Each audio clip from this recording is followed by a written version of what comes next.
The dust cloud appeared on the horizon just after noon, and Samuel Dalton had been watching it for the better part of an hour before he could make out the figure stumbling through the heat shimmer of the Nevada desert. He set down the fence post he had been setting and shielded his eyes against the relentless June sun, squinting at what looked like a woman making her way toward his ranch outside Opal. She was moving slow, too slow, and something about the way she carried herself made him drop his tools and start walking toward her. By the time he got close enough to see her properly, she had collapsed to her knees in the dirt, clutching something against her chest with desperate determination. Samuel broke into a run, his boots kicking up dust as he closed the distance between them. When he reached her, he saw that the bundle she held so protectively was a baby, maybe 6 or 7 months old, with a shock of dark hair and eyes squeezed shut against the harsh sunlight. The woman looked up at him with the most striking green eyes he had ever seen, though they were clouded with exhaustion and something that looked like terror.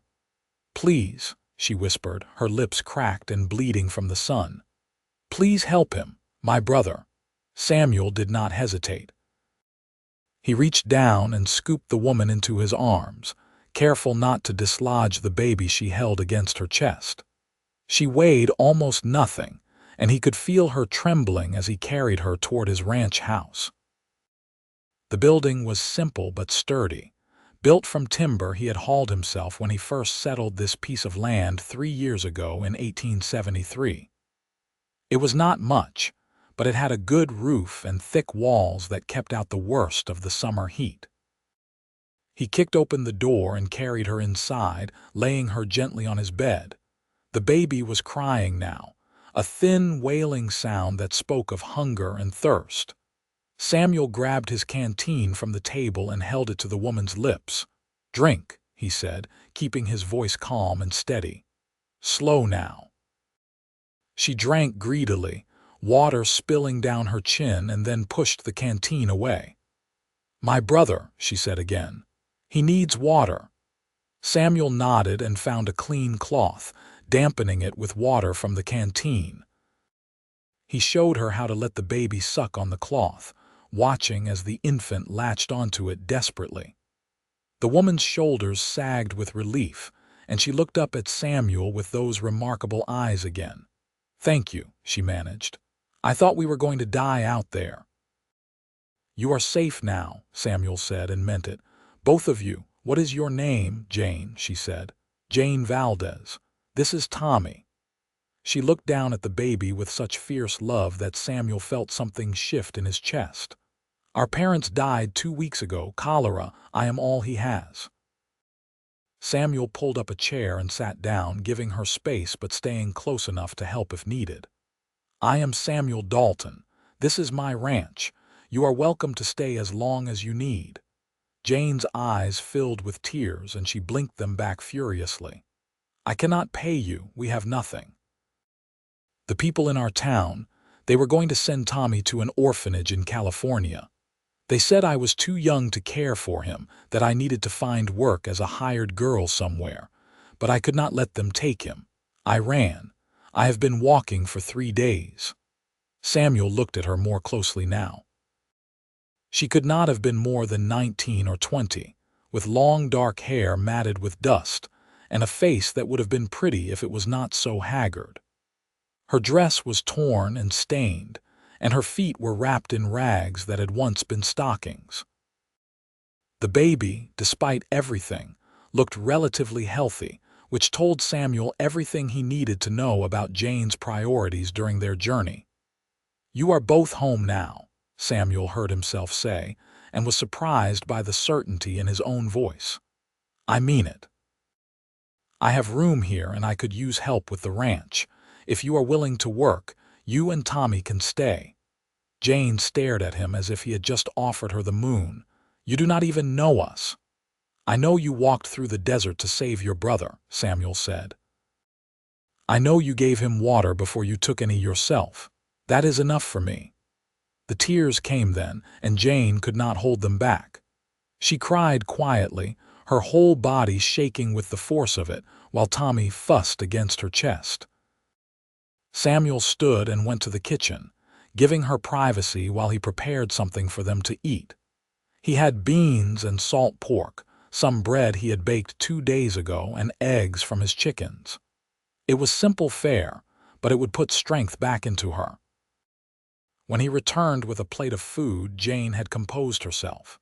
She was sitting up in bed, rocking Tommy gently.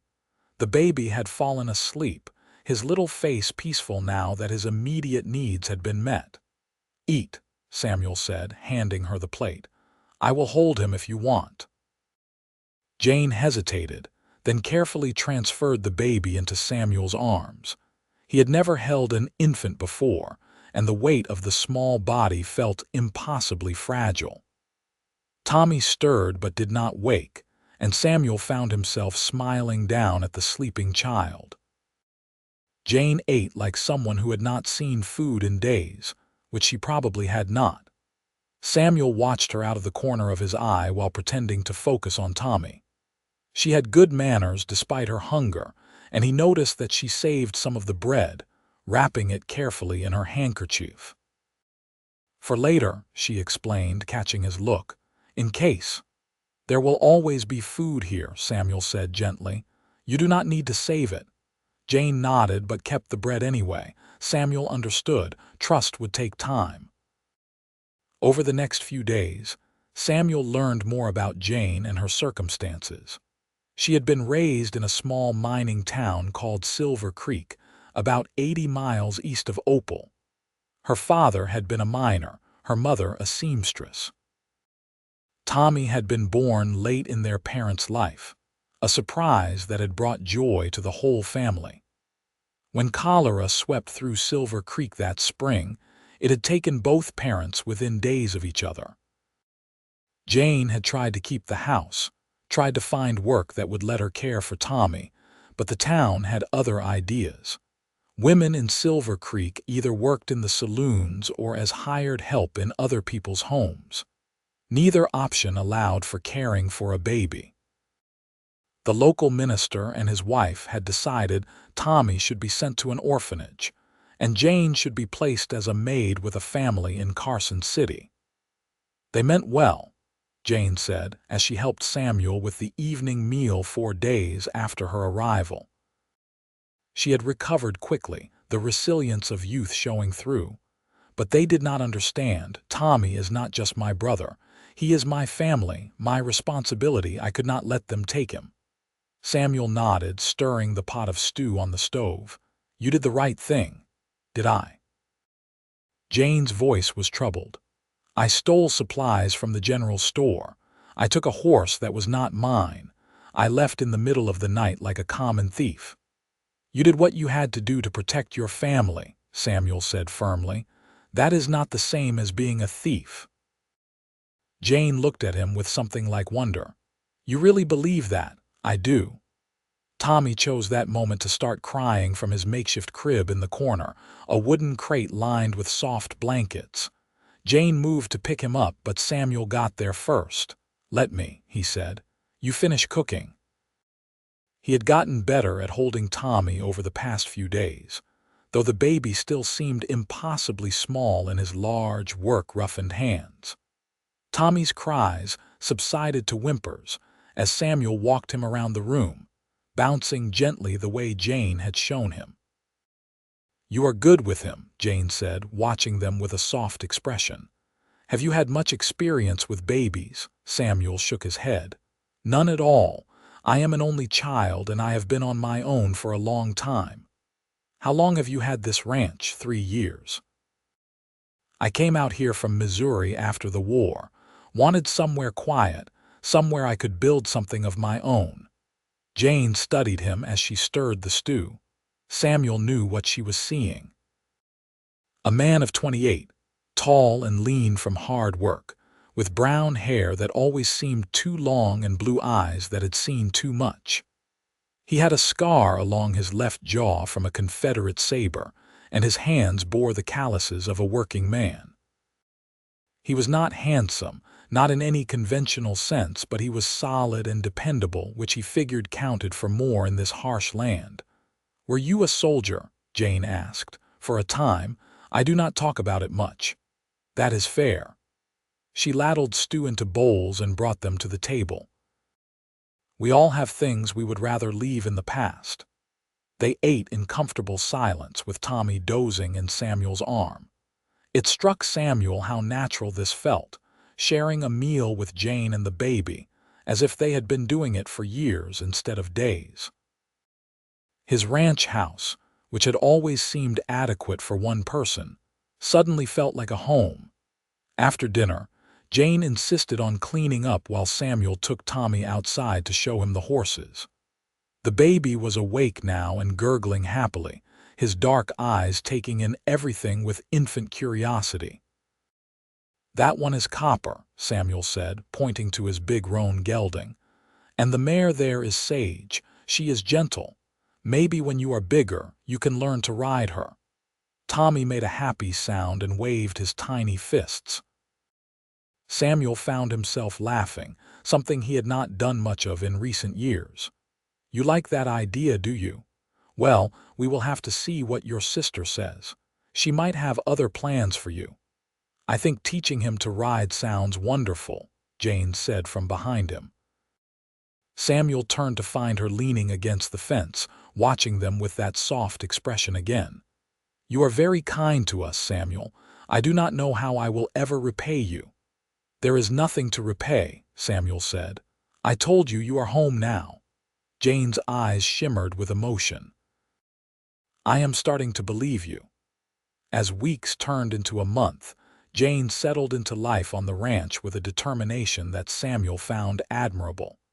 She insisted on earning her keep, taking over the cooking and cleaning while also tending to a vegetable garden she had started near the house. She was up before dawn each morning, and Samuel often found her working long after he had called it a day. "You are going to exhaust yourself," he told her one evening in late July, finding her still weeding the garden by lamplight while Tommy slept in his crate under the stars. "The work will still be there tomorrow." "I know," Jane said, sitting back on her heels. "But I want to contribute. You have given us so much." Samuel crouched down beside her, taking the trowel from her hand. "You do contribute. This garden alone is going to make our lives easier come winter. And the way you have organized the house, I can actually find things now. That is worth more than you know." Jane smiled, and Samuel felt that now familiar shift in his chest. She was beautiful when she smiled, her whole face lighting up in a way that made him forget what he had been saying. "What?" Jane asked, catching his stare. "Nothing," Samuel said, standing quickly. "It is getting late. We should bring Tommy inside." But it was not nothing, and they both knew it.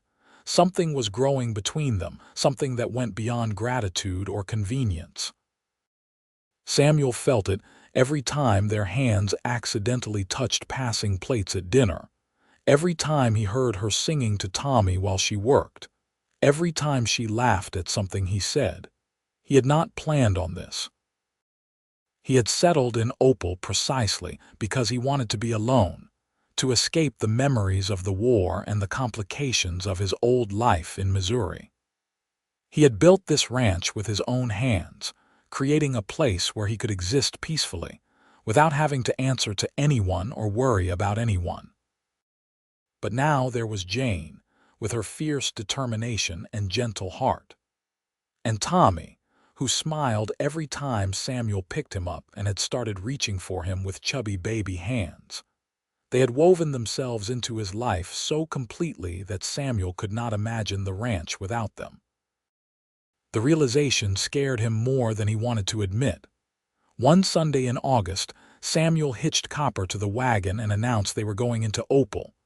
Jane looked up from the bread she was kneading, flour dusting her cheeks. "All of us?" she asked. "All of us," Samuel confirmed. "Tommy needs some proper clothes, and I have been meaning to introduce you to some of the folks in town. It is time you stopped hiding out here like fugitives." Jane's expression clouded. What if someone from Silver Creek is there? What if they send word back about where I am? Samuel had thought about this. Then we deal with it. But Jane, you cannot live in fear forever. You have not done anything wrong. You are caring for your brother and you are doing a fine job of it. The law might see it differently. Then we will talk to the law.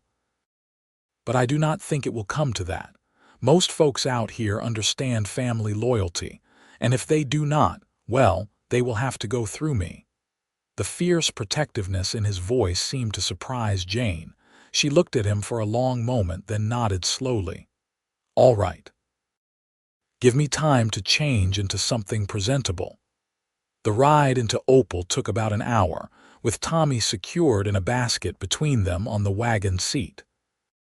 The town was small but growing, with a main street that boasted a general store, a saloon, a boarding house, a church, and a handful of other businesses. Samuel knew most of the residents by sight if not by name, and he could feel their curious stares as he drove the wagon down the main street with Jane beside him. He pulled up in front of the general store and helped Jane down from the wagon, keeping his hand at the small of her back in a gesture that was both protective and proprietary. Let them talk, he thought. Let them see that Jane and Tommy were under his protection. The owner of the general store, a friendly woman named Mrs. Carson, greeted them warmly. Samuel, good to see you, and this must be the young lady I have been hearing about. Samuel felt Jane tense beside him. This is Jane Valdez, he said calmly. She is helping me run the ranch. And this is her brother Tommy. Mrs. Carson cooed over the baby, immediately won over by his cherubic smile. What a darling boy. How old is he? 8 months, Jane said, relaxing slightly. He will be walking before we know it. They do grow so fast. Now, what can I help you folks with today? They spent a pleasant hour in the store, with Mrs. Carson helping Jane pick out fabric for new clothes for Tommy and practical items for the ranch. Samuel noticed how Jane carefully considered every purchase, trying to keep the costs down, and he quietly told Mrs. Carson to add anything Jane admired to his account. You do not have to do that, Jane protested when she realized what he had done. I want to, Samuel said simply. Besides, it is practical. We need those things. As they loaded their purchases into the wagon, they were approached by a tall man with a silver star pinned to his vest. Samuel recognized Sheriff Porter, a reasonable man who had always been fair in his dealings. Samuel, the sheriff said, tipping his hat. Heard you had some new folks staying with you. Here it comes, Samuel thought. This is Jane Valdez and her brother Tommy. They are living on my ranch. Sheriff Porter studied Jane with shrewd eyes. Valdez, that name sounds familiar. You not the girl from Silver Creek that folks were looking for last month? Jane went pale but stood her ground. Yes, sir, I am. They said you ran off with your baby brother, stole some supplies and a horse. I took my brother because they were going to send him to an orphanage, Jane said, her voice steady despite her fear. And I took those things because we needed them to survive. I am not proud of stealing, but I would do it again to keep Tommy safe. The sheriff was quiet for a long moment. Then he surprised them both by nodding. I can understand that. Family comes first. The folks in Silver Creek got their horse back. It wandered home 2 days after you left. As for the supplies, well, I reckon you can settle that debt when you are able. Far as I am concerned, there is no crime here worth pursuing. Jane sagged with relief. Thank you, Sheriff. You do not know what this means. I know what it is like to do whatever it takes to protect the people you love, Sheriff Porter said. You are good people, I can tell. You are welcome in Opal, Miss Valdez. The ride back to the ranch was lighter, with Jane practically glowing with relief. Tommy had fallen asleep in his basket, lulled by the motion of the wagon, and the afternoon sun painted the desert in shades of gold and amber. I cannot believe he just let it go, Jane said. I thought for sure I would be arrested." "Sheriff Porter is a good man," Samuel said, "and he is right. You have not done anything wrong. You protected your brother. That is what family does." Jane turned to look at him, her green eyes serious. "Is that what we are, Samuel? Family?" The question hung in the air between them. Samuel kept his eyes on the road, his heart pounding. "I would like to think so, if you would." "I would," Jane said softly. "You have given us more than shelter, Samuel. You have given us a home, a real home." "I do not know how that happened so fast, but it feels right. You feel right." Samuel risked a glance at her and found her watching him with an expression that made his breath catch. "Jane, I need to tell you something." "What is it?" "I have been alone for a long time. After the war, I did not think I wanted anything else. I came out here to be by myself, to work the land and not have to worry about caring for anyone or having anyone care about me. It seemed safer that way." "And now," Jane prompted when he fell silent. "Now I cannot imagine going back to that," Samuel admitted. "You and Tommy, you have changed everything. When I am working in the fields, I find myself hurrying to get back to the house because I know you will be there. When Tommy laughs, it is the best sound I have ever heard. When you smile at me, I feel like maybe I am not just a broken soldier trying to forget his past. Maybe I can be something more." Jane reached over and placed her hand on his arm. "You are so much more, Samuel. You are kind and patient and strong. You took in two strangers without hesitation. You have treated us with nothing but respect and generosity. You are a good man." "I am falling in love with you," Samuel said, the words tumbling out before he could stop them. "I know it is too soon, and I know I should not be saying this when you are dependent on me for survival. That is not fair to you, but I need you to know. I am in love with you, Jane, with both of you." Jane was crying now, tears streaming down her face. "Oh, Samuel, I am in love with you too. I think I have been since the first day when you carried us into your house and said we were home. You made me feel safe for the first time since my parents died. You made me believe that maybe everything would be all right." Samuel pulled the wagon to a stop and turned to face her properly. "It will be all right. I promise you that. I will take care of you and Tommy for as long as you will let me." "Forever," Jane whispered. "I want forever." Samuel leaned in slowly, giving her time to pull away if she wanted, but Jane met him halfway, and when their lips touched, it felt like coming home. The kiss was gentle and sweet, full of promise and new beginnings. When they finally pulled apart, they were both smiling. Tommy chose that moment to wake up and start fussing, making them both laugh. Jane picked him up and settled him on her lap, and Samuel clicked to Copper to start moving again. They rode the rest of the way home in comfortable silence, Jane leaning against Samuel's shoulder while Tommy played with the buttons on his shirt. That evening, after Tommy was asleep and the chores were done, Samuel and Jane sat on the porch watching the stars emerge in the darkening sky. Samuel had his arm around Jane's shoulders, and she was tucked against his side, fitting there perfectly. "When should we get married?" Samuel asked, as casually as if he were asking what to plant in the garden. Jane laughed. "Is that your way of proposing?" "I suppose it is not very romantic," Samuel admitted.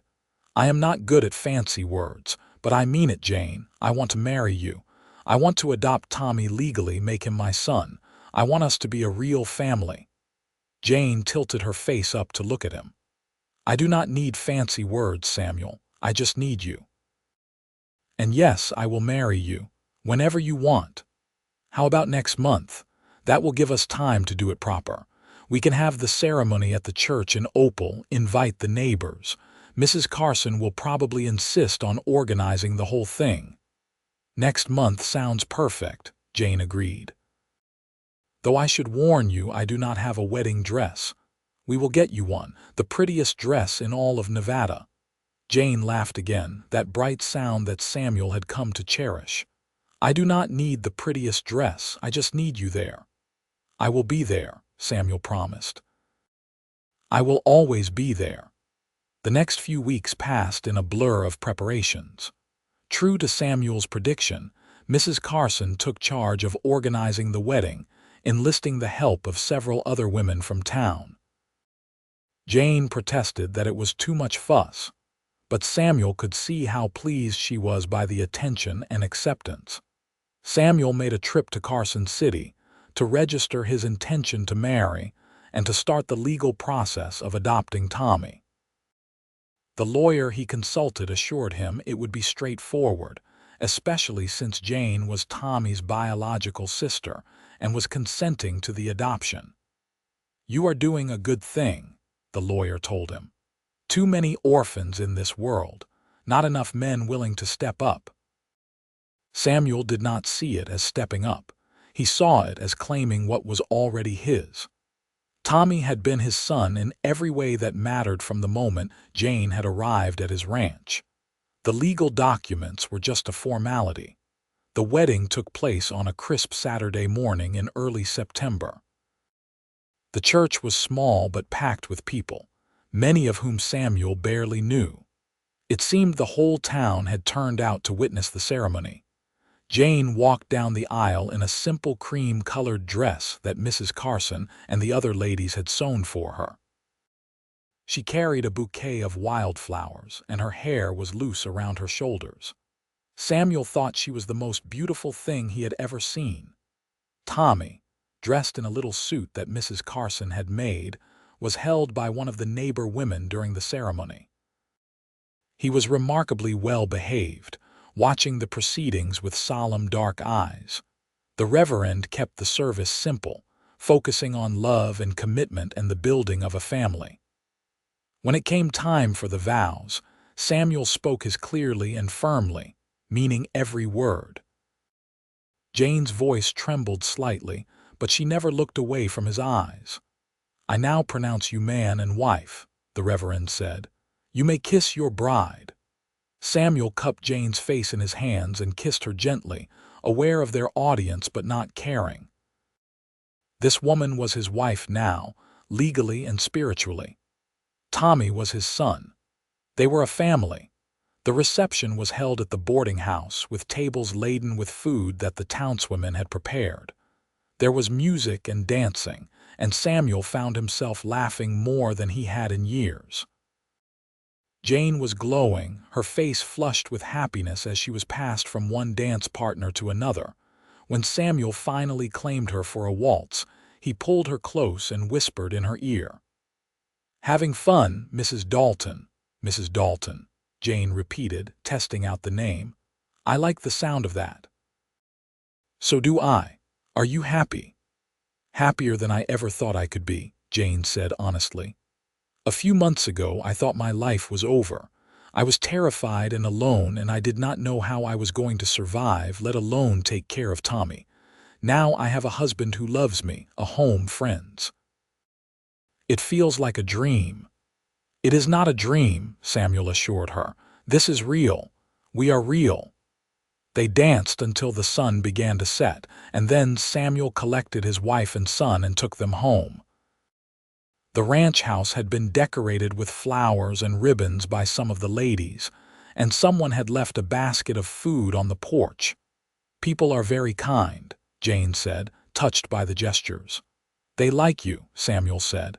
"You have won them over completely." That night, after Tommy was settled in his crib, Samuel and Jane finally had time alone as husband and wife. Samuel was nervous, wanting everything to be perfect for her, but Jane put him at ease with her gentle touches and soft words. "I love you," she whispered as he carried her to their bed. "I love you so much, Samuel." "I love you too," Samuel said, and proceeded to show her just how much. The autumn passed peacefully. Samuel taught Jane how to ride, and they would often go out together in the early mornings, with Tommy secured in a sling across Jane's chest. She proved to be a natural horsewoman, fearless and graceful in the saddle. Tommy was growing fast, babbling constantly and pulling himself up on furniture. He had taken to calling Samuel Papa. which made Samuel's heart swell every time he heard it. Jane laughed at how quickly Samuel would drop whatever he was doing whenever Tommy called for him. "You are completely wrapped around his little finger," she teased one evening, watching Samuel play with Tommy on the floor. "And proud of it," Samuel said, making silly faces that had Tommy giggling uncontrollably. "Besides, you are just as bad." "That is true," Jane admitted. "We are both hopeless." In October, Jane discovered she was pregnant. She told Samuel one night after dinner, her hands shaking slightly as she placed them over her still flat stomach. "Already," Samuel said, surprised but delighted. "That was fast." "Is it too soon?" Jane asked anxiously. "I know we have only been married 2 months and Tommy is still so young." Samuel pulled her into his arms. "It is not too soon, it is perfect. We are going to have a baby, Jane, our baby." "You are happy, I am thrilled," Samuel said honestly. "Scared but thrilled." Jane laughed and cried at the same time. "I am scared too, but I am so happy, Samuel. I never thought I could have this. A family of my own." "You have it now," Samuel said, kissing her forehead. "And it is only going to get bigger." The pregnancy was not easy. Jane suffered from terrible morning sickness that lasted well into the afternoon, and she was exhausted all the time. Samuel took over more of the household chores, insisting that Jane rest as much as possible. Tommy, sensing something was different, became more clingy, wanting to be held constantly. "I am sorry I am not being more useful," Jane said one day in November, after spending most of the morning being sick. "You are growing our child," Samuel said firmly. "That is the most important work there is. Everything else can wait." Winter came early that year, with snow falling in late November. Samuel made sure they were well stocked with food and firewood, remembering the harsh winter of 1872 that had caught him unprepared. The ranch house was warm and cozy, and Samuel found himself relishing the long evenings spent inside with his family. Tommy took his first steps on Christmas Eve, letting go of the chair he had been holding and toddling 3 steps toward Samuel before falling on his bottom. Both Samuel and Jane cheered, making Tommy laugh with delight. "He will be running before we know it," Jane said, her hand resting on her growing belly. She was 4 months along now and starting to show. "Then we are in trouble," Samuel joked. "We will never be able to keep up with him." Christmas Day was quiet but joyful. Samuel had carved a wooden horse for Tommy, who immediately claimed it as his favorite toy. He had also bought Jane a beautiful shawl from the general store, soft wool in a deep green that matched her eyes. "It is too much," Jane protested, even as she wrapped it around her shoulders. "Nothing is too much for you," Samuel said. "I wish I could give you the world." "You already have," Jane said softly. "Everything I need is right here." In January, Samuel received word that the adoption papers for Tommy were finalized. Thomas Dalton was now legally his son. Samuel rode into town through the snow to collect the documents, clutching them carefully on the ride home. Jane cried when he showed her the papers. "He is really ours now," she said. "Really, truly ours." "He was always ours," Samuel said. "But yes, now it is official. No one can ever take him from us." They celebrated that night with a special dinner, and Samuel made a formal toast. "To our family," he said, raising his glass of water since Jane could not drink wine in her condition. "Past, present, and future." "To our family," Jane echoed, smiling at him with such love that Samuel felt overwhelmed by his good fortune. The winter months were challenging, with heavy snows that made travel difficult and temperatures that dropped below 0. But the Dalton household was warm and happy. Samuel worked on indoor projects, repairing tools and making furniture. Jane sewed baby clothes and taught Tommy his letters, even though he was barely old enough to understand. "It is never too early to start learning," she insisted when Samuel teased her about it. In February, Jane's pregnancy became more obvious, and Samuel found himself constantly worried about her. What if something went wrong? What if he lost her? He had lost so many people in the war, watched good men die from wounds or disease. The thought of losing Jane was unbearable. She seemed to sense his fear. One night, as they lay in bed with his hand resting on her belly, she said, "I am going to be fine, Samuel. Women have babies every day. I know, but that does not stop me from worrying." "I have you to take care of me," Jane said, "and Mrs. Carson has already promised to come help when the time arrives. I will be fine. We will be fine." Samuel wanted to believe her, and most days he did. But the fear lingered at the edges of his mind, a shadow that refused to be dispelled. March brought the first signs of spring, with the snow beginning to melt and the days growing longer. Tommy was fully walking now, toddling around the house and getting into everything. Jane was 7 months pregnant and moving slower, but she remained cheerful and active. They were visited regularly by neighbors, who brought food and supplies and offers of help. Samuel was touched by how the community had embraced his little family. He no longer felt like an outsider, a lone man trying to make his way in a harsh land. He belonged here, and so did Jane and Tommy. In April, Jane began preparing for the baby's arrival in earnest. She washed and folded tiny clothes, arranged and rearranged the cradle Samuel had built, and made lists of everything they might need. Samuel watched her with amusement and affection, understanding that this activity helped calm her own fears. "You want a boy or a girl?" Jane asked him one evening. "I do not care," Samuel said honestly. "As long as the baby is healthy and you are safe, I do not care about anything else."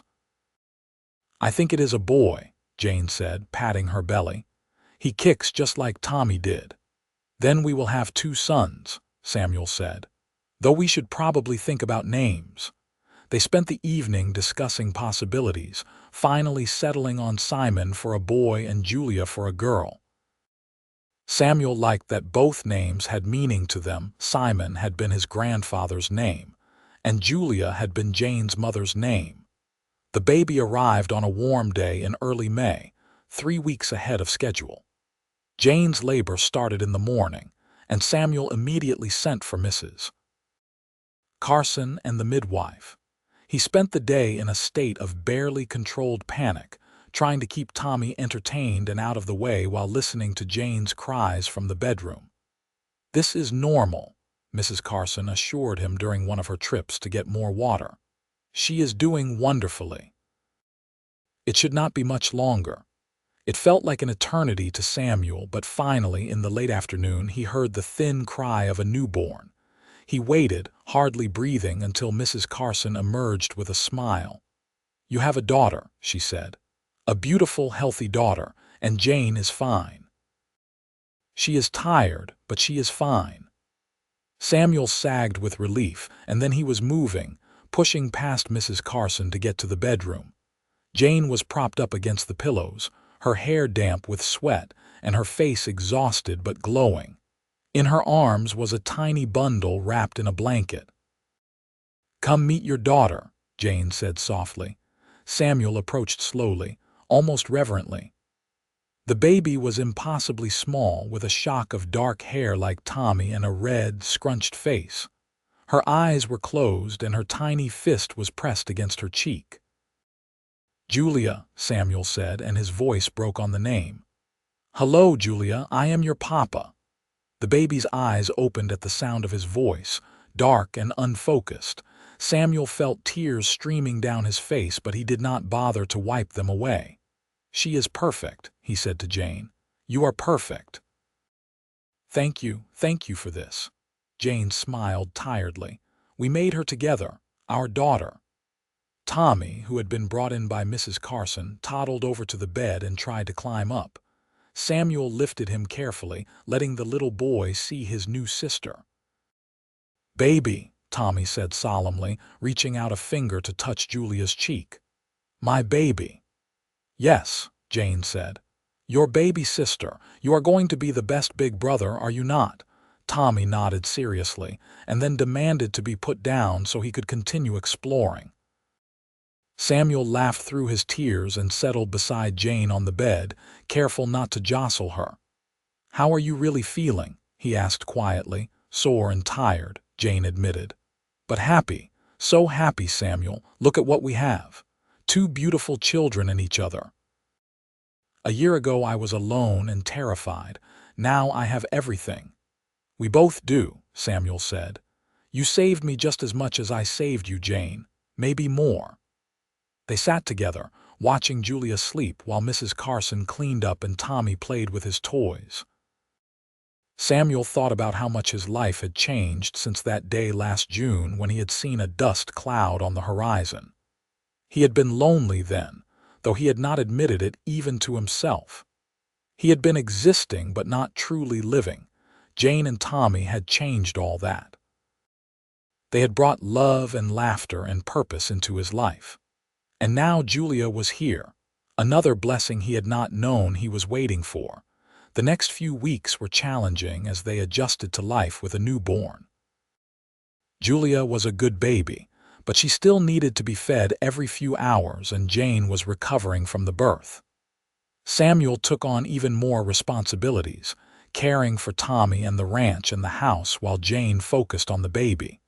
But slowly, they found their rhythm. Tommy proved to be a surprisingly gentle big brother, always wanting to hold Julia and sing to her.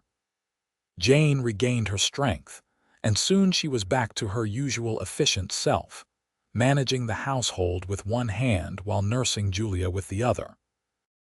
I do not know how you do it, Samuel told her one evening, watching her prepare dinner while Julia slept in a sling on her chest, and Tommy helped by arranging pots on the floor.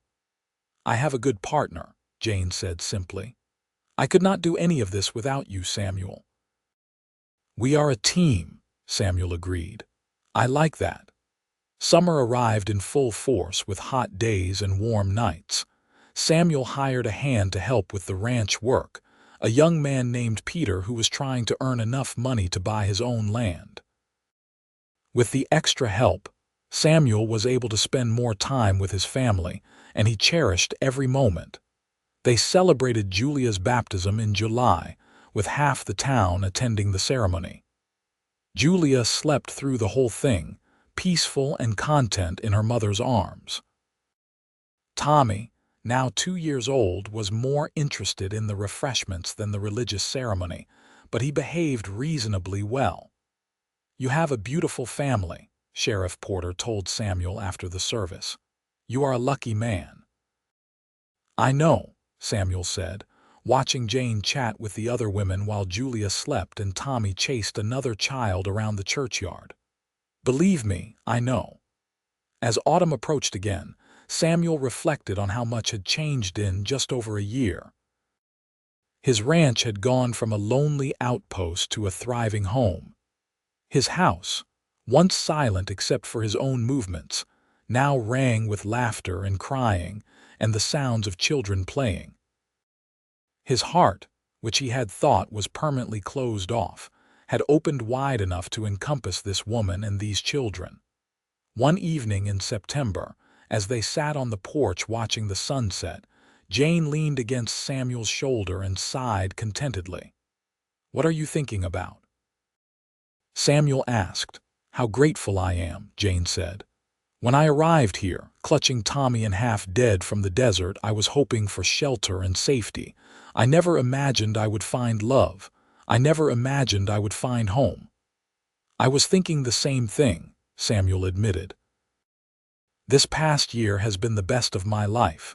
You and the children, you have given me more than I ever dreamed possible.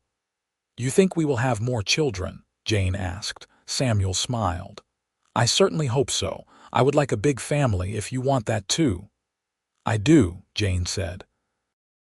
I want this house to be full of love and laughter. I want our children to grow up knowing they are safe and cherished. I want to grow old with you, Samuel, watching our grandchildren play in this yard." "That sounds perfect," Samuel said. "Absolutely perfect." They sat in comfortable silence as the sun disappeared below the horizon, painting the sky in shades of orange and pink. Inside the house, they could hear Tommy singing to Julia, his little voice earnest and slightly off-key. It was the sound of home, the sound of family, the sound of everything Samuel had never known he needed. The years passed in a blur of happiness and hard work. Tommy grew into a bright, energetic boy who loved helping his father with the ranch. Julia was quieter but just as clever, with her mother's green eyes and her father's stubborn determination. In 1877, Jane gave birth to twin boys, Samuel Jr. and Simon, who kept everyone on their toes with their endless energy and mischief. The ranch prospered under Samuel's careful management. He expanded his holdings, bought more cattle, and built a larger barn. Peter, the hired hand, became a permanent fixture and eventually a partner in the operation. He married one of the girls from town, and they built a small house on the far corner of Samuel's property. Jane became known throughout Opal for her kindness and capability. She organized charity drives for families in need, taught Sunday school at the church, and was always the first to arrive when a neighbor needed help. But her priority was always her family, and she made sure that no matter how busy life got, they sat down to dinner together every evening. Tommy grew into a responsible young man who took his role as eldest son seriously. He learned everything Samuel could teach him about ranching and business, and he had a natural way with horses that reminded Samuel of Jane. He was patient and gentle with his younger siblings, especially Julia, who adored him. Julia surprised everyone by showing an aptitude for reading and learning that was remarkable. Samuel bought her every book he could find, and she devoured them eagerly. She talked about becoming a teacher someday, and both Samuel and Jane encouraged her dreams. The twins, Sam and Simon, were inseparable and constantly getting into trouble. But they were good-hearted boys, always quick to apologize and make amends when they went too far. They kept the household lively, and Samuel often joked that they would give him gray hair before he was 40. In 1879, Jane gave birth to their last child, a daughter they named Rose. She was a surprise, coming when Jane was 35 and thought she was done having children.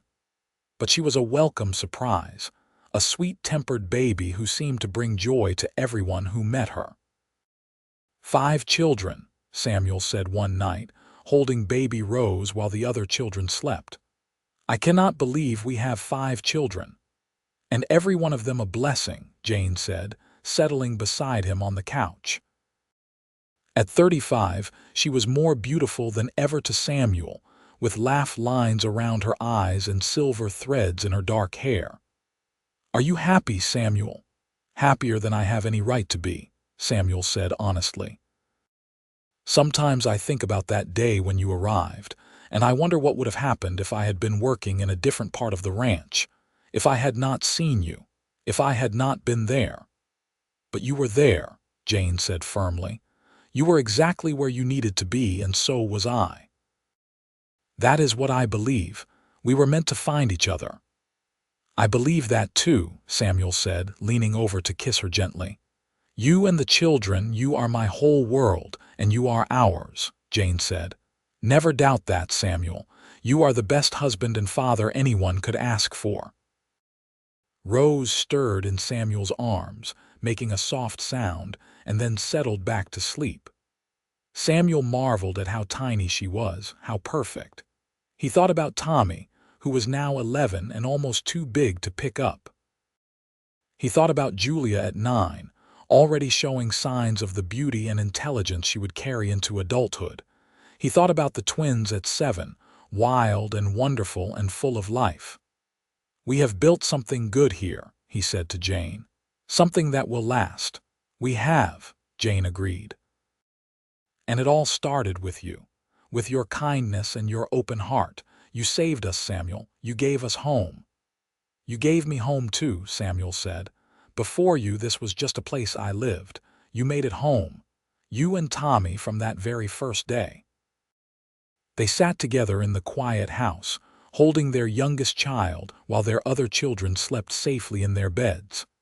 Outside, the Nevada desert stretched out in all directions, harsh and beautiful under the stars. But inside, there was warmth and love and the certainty of belonging. The years continued to pass, each one bringing its own joys and challenges. There were droughts and floods, good years and bad years, moments of triumph and moments of sorrow. But through it all, the Dalton family remained strong, bound together by love and loyalty and the unbreakable bonds they had forged. Tommy married at 22, a good girl from a neighboring ranch, and brought her to live in a house Samuel built for them on the property. They gave Samuel and Jane their first grandchildren, twins girls that looked just like Jane had at that age.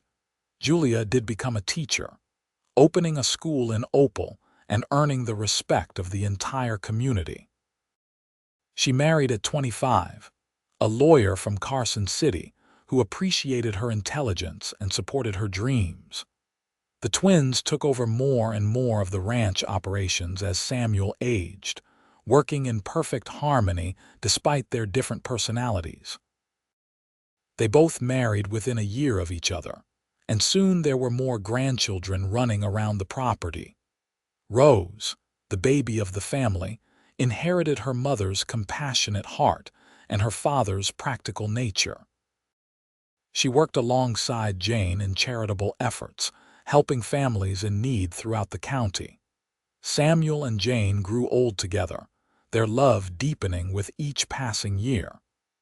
They celebrated their 25th anniversary in 1898, surrounded by their children and grandchildren. Samuel looked at Jane across the crowded room and felt the same surge of love he had felt that first day, when he had carried her into his house and told her she was home. "What are you thinking?" Jane asked later that night, when the party was over and they were alone in their bedroom.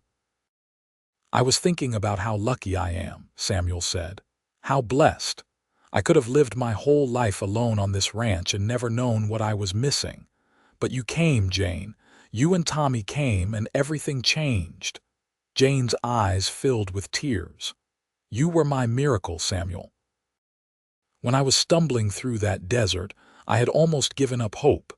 I thought Tommy and I would die out there. But then I saw your ranch house in the distance, and I knew we had to keep going. I did not know what I would find when we got here. I never imagined I would find you."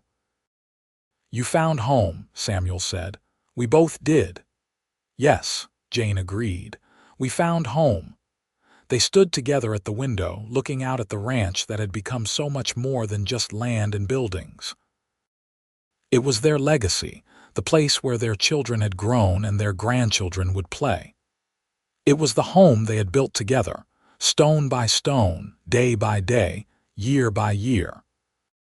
Samuel put his arm around Jane's shoulders, and she leaned into him, fitting perfectly against his side just as she had all those years ago.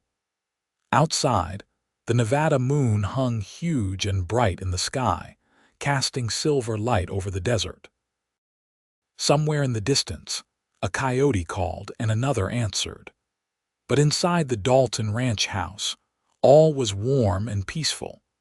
The story that had begun with a desperate woman clutching her baby brother in the desert had become a tale of love and family and home. It was a story that would be passed down through generations, a testament to the power of kindness, the strength of love, and the miracle of finding exactly what you need exactly when you need it most. Samuel Dalton had been a lonely rancher, and Jane Valdez had been a desperate sister trying to save her brother. But together, they had become so much more. They had become a family, a home, a love story that would endure long after they were gone. And on that anniversary night, standing together in the house where their life had truly begun. They both knew that every hardship, every struggle, every moment of fear and uncertainty had been worth it. Because it had led them to this, to each other, to their children and grandchildren, to the home they had built together. "I love you," Samuel whispered into Jane's hair. "I love you too," Jane replied, "always and forever." And that, in the end, was what mattered most. Not the size of the ranch or the number of cattle or the prosperity they had achieved. What mattered was the love they shared, the family they had created, the home they had built together from nothing but faith and hope and an open heart. The lonely rancher was lonely no more. The desperate sister had found safety and peace. And the baby brother who had been clutched so protectively on that long-ago day had grown into a fine man with a family of his own. They were home. They had always been home, from the moment Samuel had looked into Jane's exhausted eyes and said those simple, powerful words, "You are both home now." And it was true. It had always been true. From that very first moment they had been home.